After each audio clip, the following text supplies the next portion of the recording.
I made a mistake. It was a really big mistake.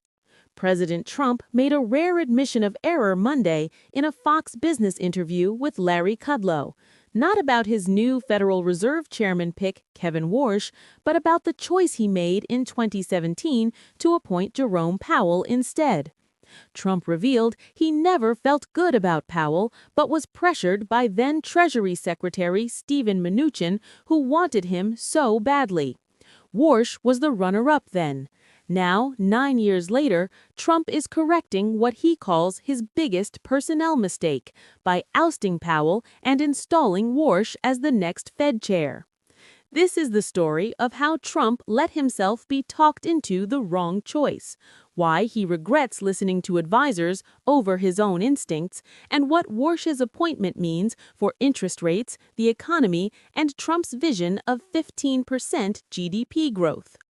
During Monday's Fox Business interview, Larry Kudlow asked Trump, "When did you know you wanted Kevin Warsh?" Trump's response was revealing. "Well, I made a mistake. He was runner-up, if you want to say that." Kudlow interjected, "He was a finalist." Trump continued, "He was, and I made a mistake because I had somebody that was my Secretary of the Treasury wanted him so badly, so badly. And you know, I didn't feel good about him, but sometimes you listen to people and it was a mistake. It was really a big mistake." Then Trump pivoted to the present, "But I think we're going to do something that's really spectacular." The context is critical. Trump was not saying choosing Warsh now is a mistake. He was saying choosing Powell over Warsh in 2017 was the mistake. Some on social media deliberately misinterpreted this quote, posting, "Trump, I made a mistake on Kevin Warsh. How long before he pulls the nomination?" Lead Stories and other fact-checkers immediately debunked this claim. Trump was clearly referring to the 2017 decision, not the 2026 nomination. But the quote does reveal something important. Trump ignored his own gut instinct 9 years ago and listened to advisors instead. Now he's going with his original choice. In November 2017, Trump faced a crucial decision. Who should lead the Federal Reserve after Janet Yellen's term expired? The finalists were Kevin Warsh, Jerome Powell, John Taylor, and Janet Yellen herself, who could have been reappointed. According to Trump's Monday comments, Warsh was his preferred choice, but Treasury Secretary Steven Mnuchin lobbied heavily for Powell. "I had somebody that was my Secretary of the Treasury wanted him so badly, Trump said, clearly referring to Mnuchin. Trump admitted, "I didn't feel good about him." Even in 2017, Trump's instincts were warning him Powell wasn't the right choice. "But sometimes you listen to people," Trump said with evident regret. On November 2, 2017, Trump announced Powell as his nominee. Powell was confirmed by the Senate and took office in February 2018. Why did Mnuchin push so hard for Powell? Several factors likely influenced him. Wall Street preference. Powell was seen as a safe, conventional choice who wouldn't rock the boat. The financial establishment preferred him. Continuity. Powell represented continuity with Yellen's policies, gradual, predictable monetary policy. Confirmability. Powell, a Republican who had served on the Fed board since 2012, was seen as easily confirmable by the Senate. Warsh was by contrast younger, 47 at the time versus Powell's 64, more unconventional, and had critics who questioned whether he had sufficient experience. Mnuchin calculated that Powell was the safer bet politically and economically. Trump went along with this advice against his own judgment, and he's regretted it ever since. From Trump's perspective, the Powell chairmanship has been a catastrophe. The relationship started deteriorating almost immediately. By late 2018, Trump was publicly attacking Powell for raising interest rates, calling the Fed crazy and loco. Trump wanted low rates to fuel economic growth. Powell raised them to prevent inflation, standard central bank practice, but anathema to Trump's growth at all costs philosophy. The conflict intensified during COVID. Trump wanted rates cut to zero and kept there. Powell did cut rates dramatically in March 2020, but Trump wanted even more aggressive action. During the 2020-2021 inflation surge, Powell initially characterized it as transitory, a massive misjudgment that allowed inflation to spiral. Trump and his allies never let Powell forget this error. When Trump returned to office in 2025, the feud resumed. Trump wanted immediate rate cuts. Powell resisted, citing inflation concerns. Trump has repeatedly called for Powell to resign or be fired. He's attacked the $2.5 billion Federal Reserve headquarters renovation as the most expensive construction job ever built per square foot. They're either corrupt or grossly incompetent, Trump said Monday, claiming he could have completed the project for $25 million. Throughout all this, Trump has said publicly and now privately admits that he should have chosen Warsh in 2017. It was really a big mistake, Trump said Monday. The regret is palpable.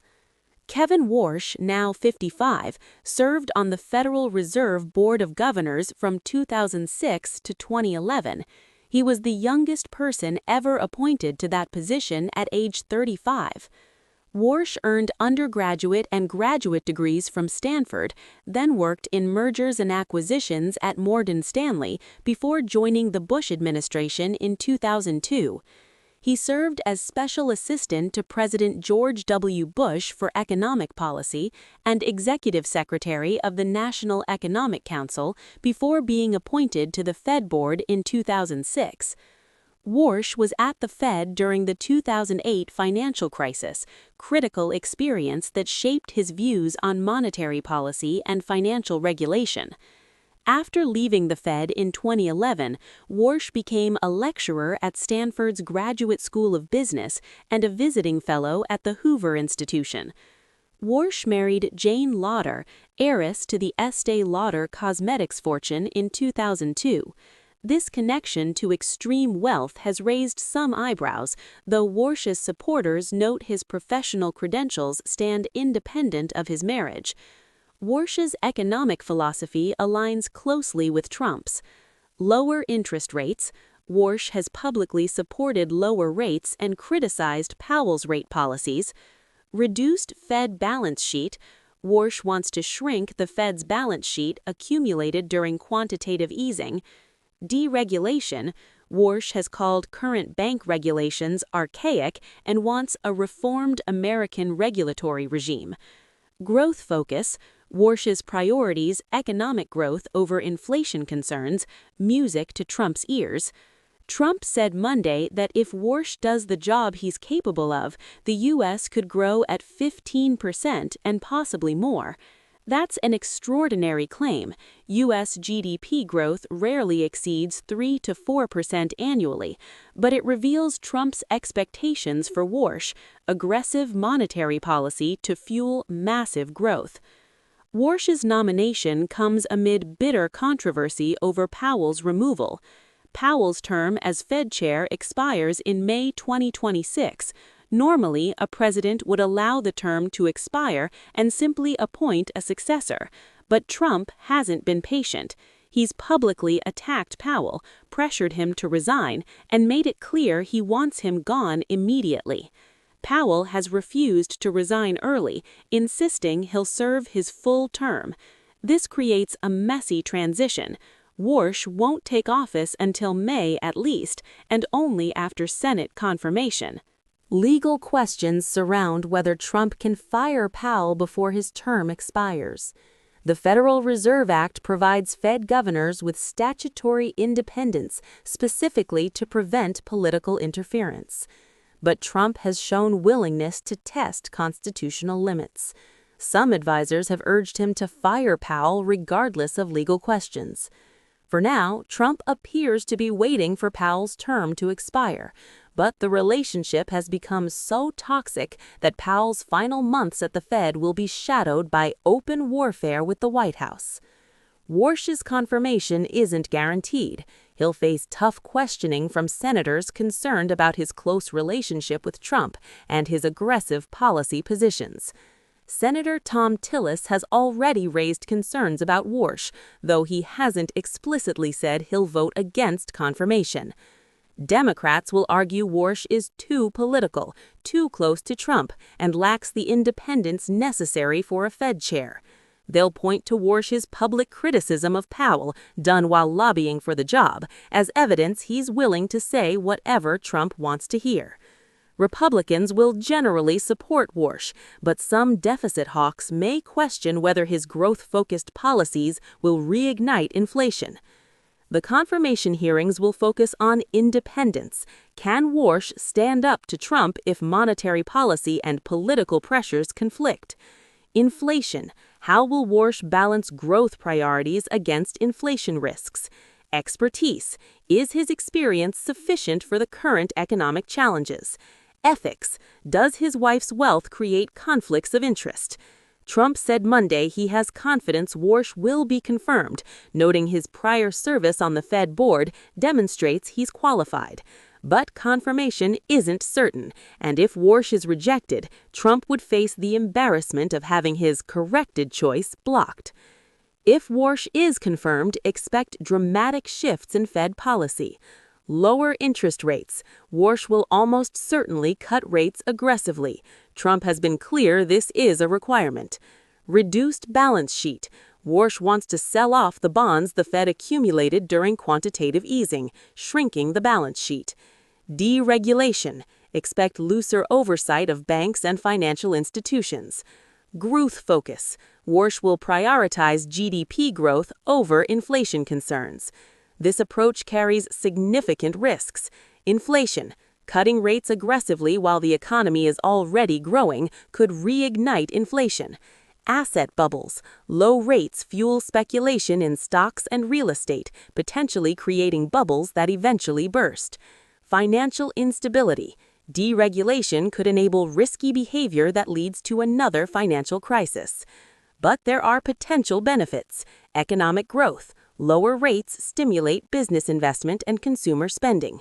Job creation. Faster growth typically means more jobs. Competitiveness. If U.S. rates are lower than other countries, it could boost exports. Trump's vision of 15% GDP growth is almost certainly unrealistic, but even if Warsh achieves 4 to 5% growth, that would be impressive. The question is whether that growth is sustainable or built on a foundation of debt and speculation that eventually collapses.